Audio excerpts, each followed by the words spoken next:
use for phony sites to run circles around major news outlets.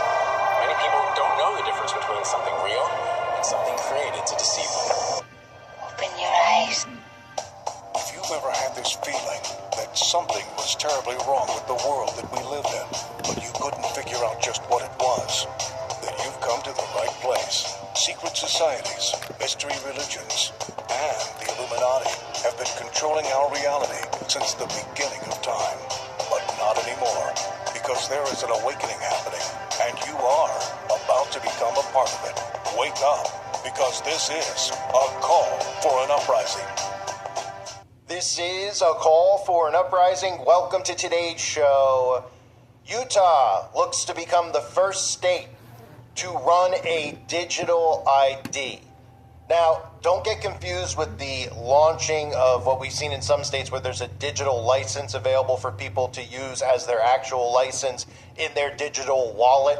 I know a lot of it can sound confusing with the real ID, with the digital license, but this specifically is a digital ID, and this is the first we're hearing getting approved in the United States of America. And it's important to pay attention to this on a state level versus a national level, because I've been warning about this herding mechanism in America, where they are going to make red and blue states, and they are going to make your life so miserable that you will have to move to one of these states based on your politics or your ideologies. For example, there'll be states that are pro-vaccine, that will have vaccine mandates, which are obviously going to be blue states, states like New York and California, which is why you see Florida pushing back against any type of vaccine whatsoever, making it a welcoming place for people who are anti-vaccine. That's why you're seeing a lot of the stuff going on with the Roe v. Wade. That was the point of it. There's going to be states that full out ban abortions, which would make liberals not want to live in those states. There's going to be states that obviously ban gay rights and gay marriages, which would make gay people and liberal people not want to live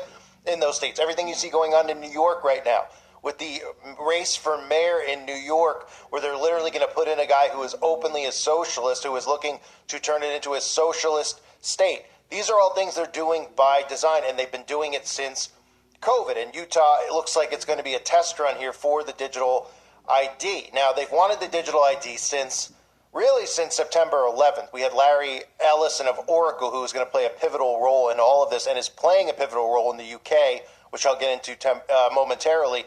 But they've wanted it really since September 11th. They've talked about it then, but first they needed to pass the Patriot Act. But since then, we've seen pandemics like COVID. The purpose of COVID was more than just depopulation. It was more than just getting nanotechnology inside of people's bodies. It was about a digital passport.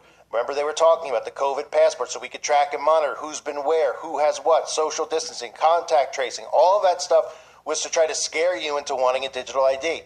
But it didn't. It didn't work. So we saw the government do what? Pivot. All the governments working together, because now all of a sudden all the governments who once had a COVID problem now have an immigration problem, right?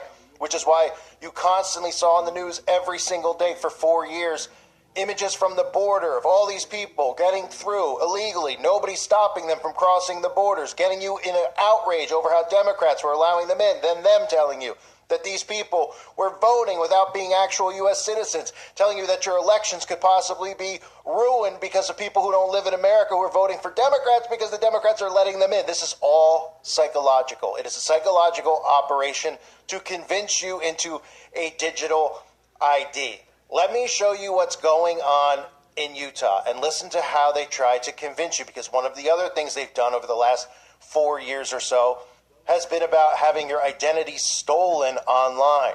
People pretending to be somebody that they're not online. You think you're talking to someone, but you don't know who you're talking to online. You think you're talking to grandma, but it's really not grandma. You're sending money to somebody who's pretending to be somebody who they say they are, but they're not really. They're over in a cave somewhere or in a factory in Russia. This is all part of the SAP. So this is what's going on in Utah.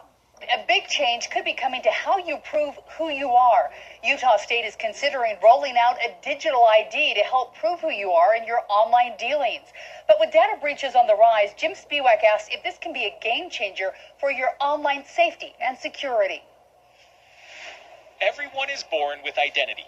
you control your identity, you should control your digital identity. Christopher Bramwell, Utah's chief privacy officer, is leading the state's effort to create a state-endorsed digital identity system which would provide residents with a verified digital credential proving they are who they say they are. So someone being able to pretend that they're me probably wouldn't happen.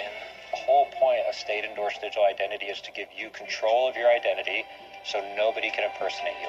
Bramwell sees initial uses for digital identity for things like going through TSA or verifying identity for government services. But he also says demand is growing in the private sector. Why wouldn't you just use an identity you control to log into services and you don't have to worry about reset password? Bramwell says once you receive your credential, the state won't know when you use it and it won't be tracked, but it would be stored securely in something like a digital wallet. What do we tell people about why this will be secure? So security is our top priority, but most importantly, how do you recover when there's a security breach without having to do reissuance of identity to everybody in the state? Utah lawmakers passed Senate Bill 260 this year, which laid the baseline policy that gives individuals the right to digital identity, but not a mandate to opt in.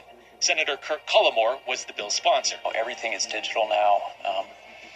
A lot of what we do, even in interacting with the state, is digital. With AI advancing rapidly, Cullimore believes many technologies will soon require state endorsement. Do you feel confident that what is in policy right now as we start to build this out is the most safe and secure? The laws and the parameters to establish its safety and the security and the principles of freedom surrounding that are getting put into place. Jim Spiewak, KUTV 2 News. So, of course, they tell you everything is safe, everything is secure, nothing is mandatory, right? Everything will be secured in a digital wallet.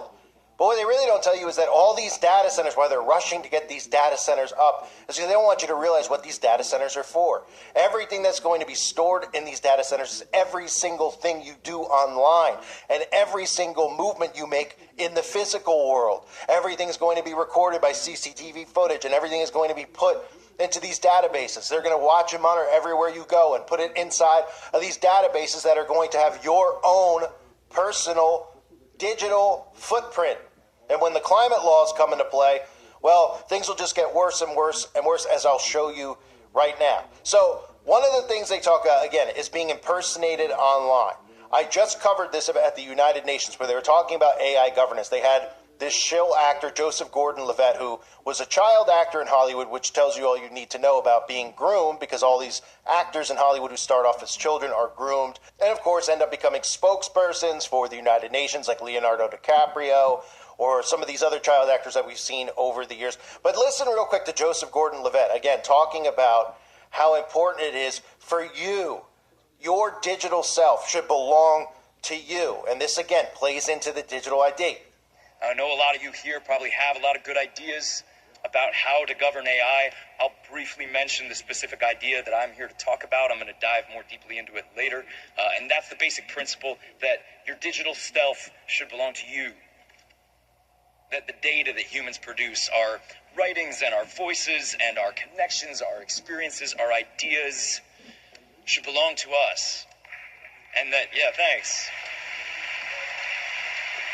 So your digital self will belong to you, as if it doesn't already. These are coming from all different angles. They're trying to hit you in the head and pummel you with this notion of every single thing that they possibly can to get you convinced that you need a digital ID and it's for the betterment of humanity. And they started off by telling you that you can opt in and you don't have to be a part of this because that's part of the game until, of course, you get phased out and forced in. Just like how they don't even talk about how, well, a digital ID, well, what if you don't have a cell phone? Well, nobody does. There's people out there. You have to. Well, this will just force people out there who don't have cell phones because not every single human being has one, believe it or not. There's a lot of people who are off grid who do not have cell phones. Well, they'll force them into getting a cell phone, almost like people who had flip phones. They were forced into getting smartphones. They will phase people out and they will force people in. And once they do that and say, well, you got to have one now, you got to have a digital ID now, we're getting rid of the physical ID, we're getting rid of everything physical, and we're doing everything digital. Then it turns into what we're seeing in the UK, where they say it's as simple as that. If you want to work in the UK, you'll have to have a digital ID. You will all have issues in your own countries. But in Britain, it's illegal migration. And I suspect that may be the same in a number of other countries. For too many years, it's been too easy for people to come here, slip into the shadow economy, and remain here illegally. Because, frankly, we've been squeamish about saying things that are clearly true. It's not just that it's not compassionate left-wing politics to rely on labour that exploits foreign workers and undercuts fair wages, but the simple fact that every nation needs to have control over its borders. We do need to know who is in our country. Our immigration system does need to be fair if we want to maintain that binding contract that our politics is built on. Otherwise, it undermines trust, undermines people's faith that we're on their side, and their belief that the state can and will work for them. And that is why today I am announcing this government will make a new free-of-charge digital ID mandatory for the right to work by the end of this Parliament. Let me spell that out. You will not be able to work in the United Kingdom if you do not have digital ID. It's as simple as that. And then from there, when they tell you, well, you can't work without digital ID, guess what will be next? Well, you won't be able to buy or sell or have food to eat. In fact, you won't be able to come and go as you please because it'll look a lot like life in China, right? Even school children in China using biometric digital IDs, forced to enter and exit the school by using biometrics, forced to use biometrics to buy their own lunches.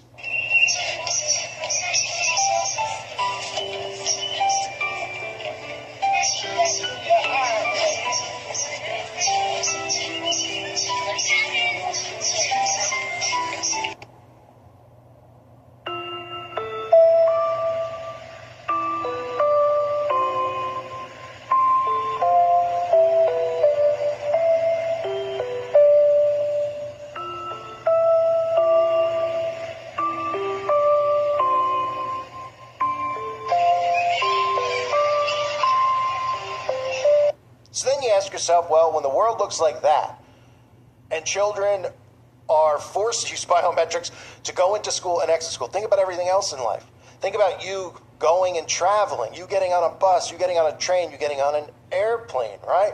Then suddenly you start thinking to yourself, that doesn't look so fun. Life in China doesn't look so great, does it? And then you start looking at what could possibly happen if they implement a social credit system like they have in China, because that's what the plan is for the world, to have a social credit system. And that social credit system will be tied into your carbon footprint. So your behavior, where you shop, how you shop, will all be tracked by Big Brother. And of course, they'll use things like they do in China. You'll be shamed if you have a low social credit score. They'll put your face on billboards saying that you're not a good person. And the sheeple will mock you and come after you because they're under severe mind control. And of course, from there, you won't be able to board a bus or do certain things once your digital ID is in place, unless, of course, you decide to bend over for Big Brother. And no matter what Big Brother asks, you have to agree. If Big Brother comes to your front door and says they want to spend the night with your 3-year-old, you're supposed to say yes. And if you complain online about it, or you complain to others about it, because even if you're in the physical world complaining to people, they'll be listening because the tracking surveillance is everywhere, the listening surveillance is everywhere, whether it's a Alexa in your home or you're out in public and it's some type of recording monitor that's on a street lamp. They'll be listening to you. And if you complain about Big Brother coming to your door to sleep with your child or do as they please with you, well, you'll be locked out of your bank account, you'll be locked out of traveling, and you'll be mocked in public, just like this in China.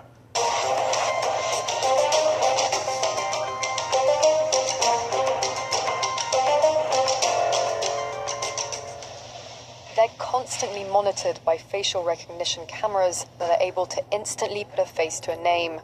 Now the Chinese are also ranked, given a mark out of a possible 950 points.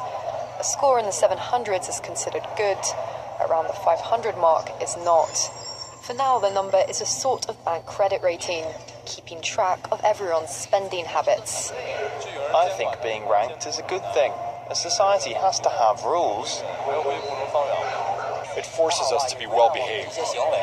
It may seem scary, but it's just like that here. We're used to it. And anyway, we don't have a choice.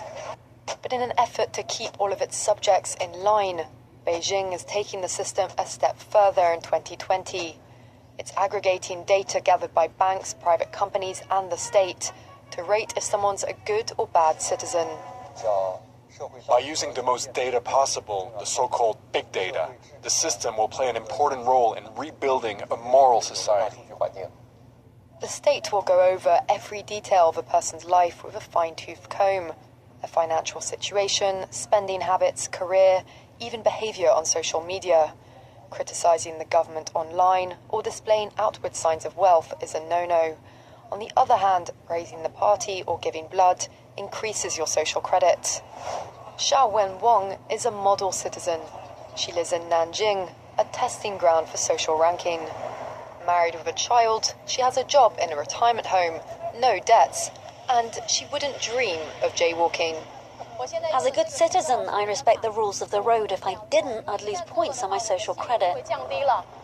In theory, everything can be taken into account in the social score, even the most innocuous errands like supermarket shopping. When Xiao Wen-Wang makes an electronic payment, her purchases tell the state a lot about her. Buying cigarettes would count against her. On the other hand, nappies show she's an attentive mother. Beer could indicate alcoholism. She'd be better off buying water. In this pilot city of 8 million people, there are only 18,000 model citizens. For Xiao Wen-Wang, there are perks to be had, such as paying half price for the bus. I get discounts for all public services, even at museums. And the library is free for me, thanks to my score. A good score brings benefits, but people with low scores lose rights. The cinema names and shames people considered untrustworthy, plastering their details, even their addresses, across big screens. It's a matter of principle. Those people have to be condemned. Those people aren't honest, so they have to pay the price. It's only right to pay your debts. You have to blacklist those that don't. The Supreme Court has created a blacklist for so-called bad citizens, those whose ratings have dropped to 0. On it are companies, but also 23 million people to date. Among them is this journalist Liu Hu. He got a little too close to uncovering corruption among high-profile party members. After being sued for defamation by the subject of a story he'd written, he was blacklisted. He only realized when he tried to buy a train ticket and was told he was banned from traveling. That tells me I'm still on the blacklist. Punished because he's been branded untrustworthy by the state. Once you're blacklisted, you can no longer get a bank loan, start a business, buy an apartment, or even send your children to a private school. Yu Hu is among a tiny minority of people who have dared to criticize the system, which some are calling a digital dictatorship. I worry, because I think many people like me will be deprived of individual freedoms, and all of us will live with restrictions of one kind or another. After our meeting, Yu Hu learned that his name had been removed from the blacklist, but he still has a long way to go if he doesn't want to languish at the bottom of the social credit hierarchy. And of course, that's what hell on earth looks like. People will still dismiss it and say, well, Big Brother's never going to knock on your door and ask to sleep with your children. But if you ask a Democrat, would they think that that would be beneath Donald Trump? They'd say, no, I could see Donald Trump doing that, right? And conservatives would go, oh, please. But if you told them that it was Gavin Newsom or Joe Biden, Creepy Joe at their front door, they'd say, oh, yeah, I could possibly see that, right? That's why people need to stop being divided over politics, because it's part of the game, keeping you divided so that you don't see the bigger picture and see what they're trying to do, which is implement this enslavement grid, this digital enslavement grid, which only runs on a digital ID. And this is all about behavioral control. Because once the digital ID is in place, they will force behaviors. That's what all of these big tech guys have been talking about, from Larry Ellison at Oracle to Larry Fink to Palantir and Peter Thiel and Alex Karp. They want to control your behavior. And they know the only way they could do that is with a digital ID, because they're going to force it. Because it's going to force you into compliance. It's going to force you into saying things that you never would have thought in a million years you would say, or agree to things you never would have thought in a million years you would agree to. Why? Because you're going to be slapped on the wrist by Big Brother if you don't. You won't be able to live a normal life. You will have to comply, smile as they kick you in the nuts. Because again, it's about behavioral control. And they tell you it. And they tell you they're going to force it. And the only way they can enforce it is with a digital ID. Citizens will be on their best behavior because we're constantly recording and reporting everything that's going on. And it's unimpeachable. The cars have cameras on them. I think we have a squad car here someplace. But those kind of applications using AI, if we can use AI, and we're using AI to monitor the video, by the way, and the camera's always on. You don't turn it on and off. And by the way you turn it on, you can't turn it off. I'm going to the bathroom. Oracle, I need 2 minutes to take a bathroom break, and we'll turn it off. The truth is, we don't really turn it off. What we do is we record it so no one can see it, but no one can get into that recording without a court order. Things are going to have to change, and this is one thing we're asking companies. You have to force behaviors, and at BlackRock we are forcing behaviors. What we are doing internally is, if you don't achieve these levels of impact, your compensation could be impacted, okay? You have to force behaviors. And if you don't force behaviors, whether it's gender or race or just any way you want to say the composition of your team, you're going to be impacted. Behaviors are going to have to change, and this is one thing we're asking companies. You have to force behaviors, and at BlackRock we are forcing behaviors. What we do is we use what legal scholars call predicate-based search. So we would look at you, and then we would go out and say, oh, there's lots of different things in your life that may be indicative of someone involved in bad behavior. Then we were asked if we were willing to supply our product philanthropically, basically for free, and I was very in favor of this because our primary mission is, in fact, to set a global standard for the world for behavior. Well, we built PG, which single-handedly stopped the rise of the far right in Europe. We built Foundry, which was used to distribute the COVID vaccine and saved millions of lives globally. The central question, in my view, of civil liberties is how, it's not if the government has data, because let's assume the government has as much data as a health insurance company. It's how is that data being used? Is it being used in a way that's lawful? Meaning, do they have the right to use it? And is it being migrated into places it's not allowed to be used? We allow the enforcement of rules that the government ought to enforce. And by the way, my experience is they want to enforce, or at the very least know they need to enforce. And if it's framed in that way, then you can have what is the ultimate Silicon Valley solution. So these psychopaths are hell-bent on behavioral control. The only way they'll be able to do it and force behaviors is with a digital ID, because you'll think twice about what you write online underneath people's videos that you agree or disagree with. You'll think twice about who you agree with online and who you disagree with. You'll think twice about what people you condemn. You'll think twice about everything, and instead you'll just smile as you get punched in the face by Big Brother.